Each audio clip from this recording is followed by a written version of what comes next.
बयनिसिमबो आंनि अननायखौ जासिहरग्रोबाय।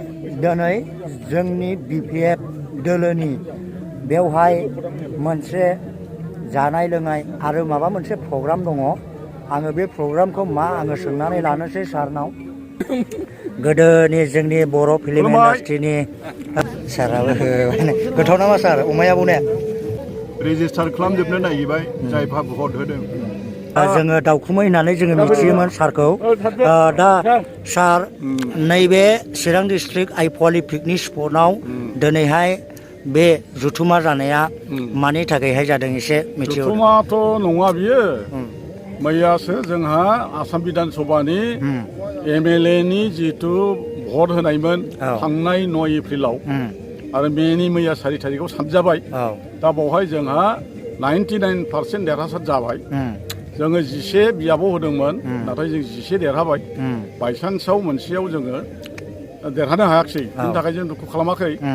आरो लोगोसे आसाम सरकार BJP एलायन्स BPF सरकार जागोन। बियो गोबाव समनि थाखाय सरकार जासिगोन। आरो BPFआ जिहेतु BPF हाग्रामा महिलारिनि दैदेननायाव जिहेतु BPF सरकार दङ। बियो गैयाब्लाबो खमसे खम 10, 15, 20 बोसोरसिम माब्ला जोबगोन जों बुंनो हाया। बे सरकारा थांबाय थासिगोन। दा दिनै दस्रा पार्टि फैनो हानायनि खुनु चान्स गैला।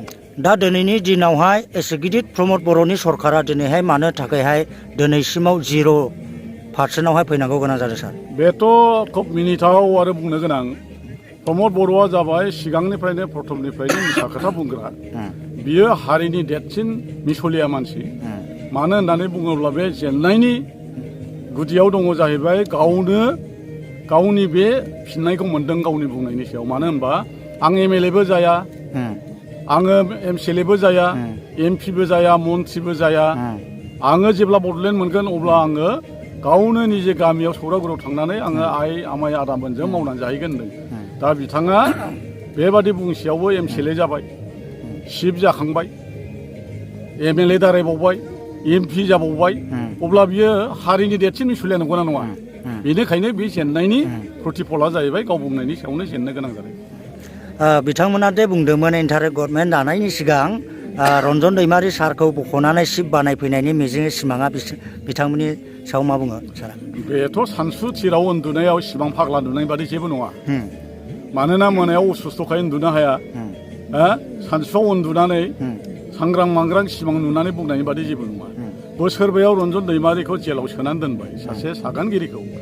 उनावहाय जेब्ला जेनखांबाय बाव चिफ इन्टारिम खालामनो होननानै बिनि मोजां मोनग्रा रायजो राजाखौ लानानै भटआव देरहागोन साननायनि मिजिङा बे सिमां फाग्लानि बादि जेबो नङा।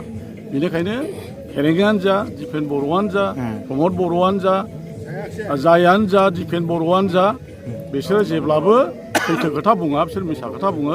बे मिसा खोथा बुंनायनि थाखाय दिनै बिनि फलखौ मोनदों। थेंक इउ सारनिसिम बेखिनिखौ मिथिनायनि थाखाय। दा लोगोसे नायदो नै लोगोफोर, नैबेवहाय मैया भट रिजाल्ट सानखांनायनि उनाव दिनैहाय बेवहाय गोबां बेबायदि दाब दाब जायगानिफ्राय सारमोन फैदों। दा लोगोसे नैरैहाय बहुद गोबांथार बेबायदिनो रायजो राजाफोर दंफैयो।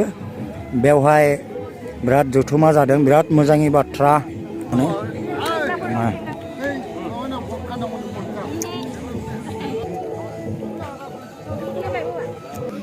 बेवबो जाबाय नै सारमोन जाबाय नै। आंथ' जानो हाले, नायनोनो बाखाबाय। दा सारमोना खनजादों आरो ना नायाव। आसाम ट्रेक्टर बर'नि सिनायनाय साराबो होबाय नै। गोथाव नामा सार अमाया बुंनाया? मिनिनांगौ सार, मिनिनांगौ। सिरियास थाबाय थायो। निसिमायाव संनो गोरों।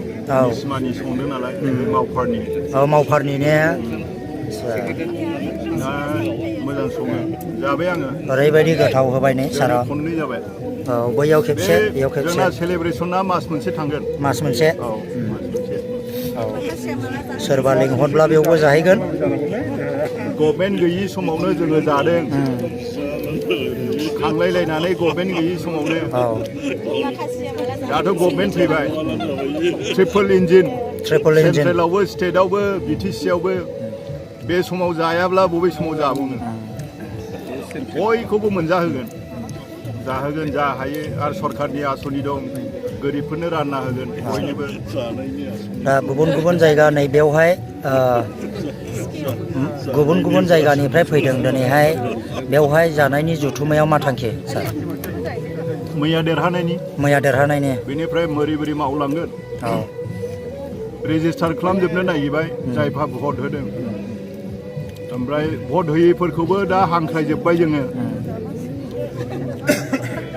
गुबुन पार्टियाव थानानै जेबो लाब गैला, बयबो फैजोबदो, जा दङ बेखौनो रानलायलायनोसै आरो गिदिर प्रजेक्टफ्राथ' खामानिफ्रा जागोन। बै आइफवालि दालां बेखौबो हाग्रामा सारानो बानायनाय। जोंनाव निसिमायाव मोननै बिराद गिदिर दालां मोनबाय जोङो, आइफवालि बेनिफ्राय हाग्रामा ब्रिज। आरोबाव दा मोननै प्रप'जाल हरबावबाय, नांगलभाङा आमगुरि।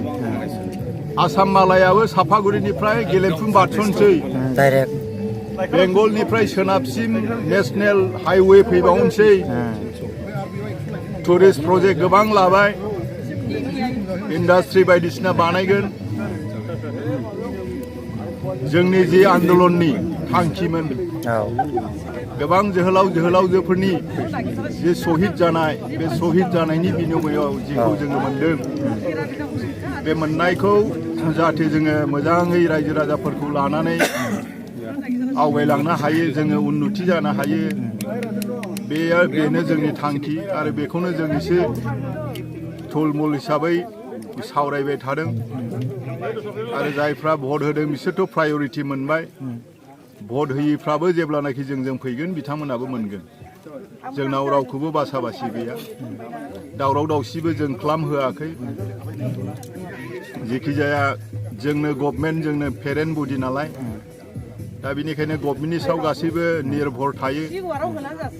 दा बयबो रायजो राजाफोरखौ बेंनाया जोंनि दायित्व। दा बेनिखायनो सान्थि जाहाथे जों बयबो मिलायनानै जोंनि बिटिसिखौ उन्नति खालामनो हायो, बेखौ मिजिंथिनानै जोङो आवगायलांगोन। दा दिनैनि दिनावहाय प्रमद बर'नि सरकारा 0% मानो फैनांगौ गोनां जादों सार? जेरैबायदि खोथा बुंदोंमोन बेबायदि खोथा बुंनाया खामानि मावनो हायियाव आरो दानि रायजो राजाफ्रा, बर्तमाननि रायजो राजाफ्रा बिजिरनो गोरों जाबाय। गाव लेखा रोङाब्लाबो फिसा फिसौफ्रा लेखा रोंबाय, सोरनो भट होनांगौ बिमा बिफाफोरखौ थोननो। आरो बिदियैनो दिनै जोङो गासैयावबो बिटिसिआव NDA हिसाबै 15थायाव 14थाखौ जों देरहादों। दा गोबां मावलांगोन, गोबां मावगोन, खामानि मावगोन जोङो। आरो जोंनि हाग्रामा सारनि जि पलिसि आरो जि सिन्थाधारा, बियो बयखौबो लानानै इनक्लुसिभ, बयखौबो लानानै ज'यै आवगायनायनि बिथाङा बुंखाबाय। आरो बेखौनो जोङो फल' खालामदों आरो बेबायदिनो हाग्रामा सार जेरैबायदि थिनदों बेबायदिनो जोङो खामानि मावलांगोन। Thank you सारनिसिम।